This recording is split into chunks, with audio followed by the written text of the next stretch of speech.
ಲೋಕಸಭಾ ಚುನಾವಣೆಗೆ ಶಿವಮೊಗ್ಗ ಲೋಕಸಭಾ ಕ್ಷೇತ್ರದಿಂದ ಸ್ಪರ್ಧೆ ಮಾಡಬೇಕು ಅಂತ ತೀರ್ಮಾನ ಘೋಷಣೆ ಆದ ನಂತರ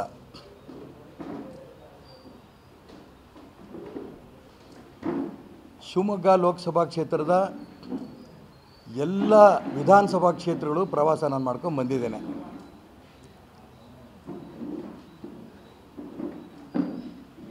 ನಾನಂತೂ ಇಷ್ಟೊಂದು ಬೆಂಬಲ ಸಿಗುತ್ತೆ ಅಂತ ಅಂದ್ಕೊಂಡಿರಲಿಲ್ಲ.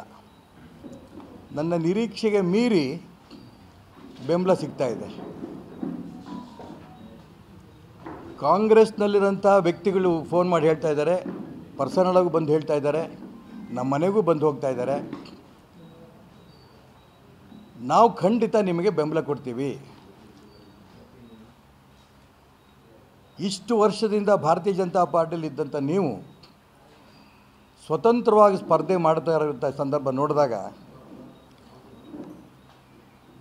ಒಂದು ಕುಟುಂಬದ ಕೈಯಲ್ಲಿ ರಾಜ್ಯ ಭಾರತೀಯ ಜನತಾ ಪಾರ್ಟಿ ಇರೋದು ನೀವು ಸಹಿಸ್ತಾ ಇಲ್ಲ.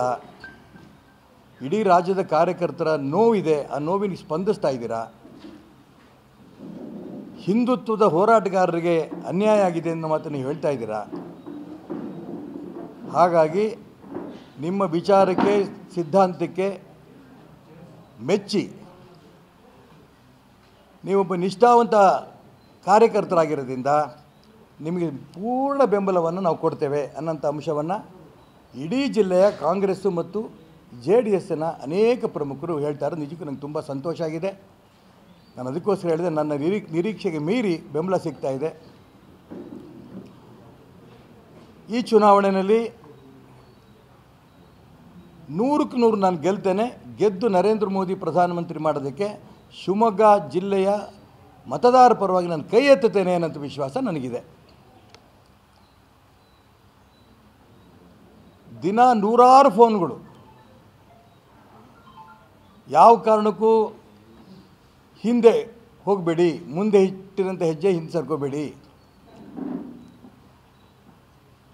ಅವ್ರ ಪ್ರೀತಿ ಅವ್ರ ವಿಶ್ವಾಸ ನೋಡಿದಾಗ ಎಷ್ಟರ ಮಟ್ಟಿಗೆ ಹಾಲಿ ಸಂಸತ್ತರ ಬಗ್ಗೆ ಆಕ್ರೋಶ ಇದೆ ಅಲ್ಲಿ ಕಾಣ್ತಾ ಇದೆ. ಜೊತೆಗೆ ನನ್ನ ಮೇಲಿರೋಂಥ ಪ್ರೀತಿ,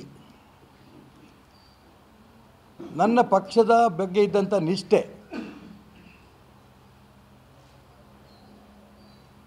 ನನಗಾಗಿರೋಂಥ ಅನ್ಯಾಯ, ಇದೆಲ್ಲವನ್ನು ಗಮನಿಸಿ ಖಂಡಿತ ನಾವು ನಿಮಗೆ ಬೆಂಬಲ ಕೊಡ್ತೇವೆ, ನಿಮಗೆ ಗೆಲ್ಲಿಸ್ತೇವೆ ಅನ್ನೋಂಥ ಮಾತು ಅವರೆಲ್ಲ ಹೇಳ್ತಾ ಇರೋದು ತುಂಬ ಸಂತೋಷ ಆಗಿದೆ.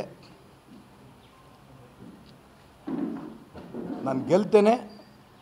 ನಮ್ಮ ಇಡೀ ಕ್ಷೇತ್ರದ ಜನ ಇಟ್ಟಿರೋಂಥ ವಿಶ್ವಾಸವನ್ನು ಉಳಿಸ್ಕೋತೇನೆ ಮತ್ತು ಮೋದಿ ಪ್ರಧಾನಮಂತ್ರಿ ಆಗೋದಕ್ಕೆ ಪೂರ್ಣ ಬೆಂಬಲವನ್ನು ನಾನು ವ್ಯಕ್ತಪಡಿಸ್ತೇನೆ ಅಂತ ಅಂಶವನ್ನು ಈ ಸಂದರ್ಭದಲ್ಲಿ ಹೇಳೋಕ್ಕೆ ಇಷ್ಟಪಡ್ತೇನೆ.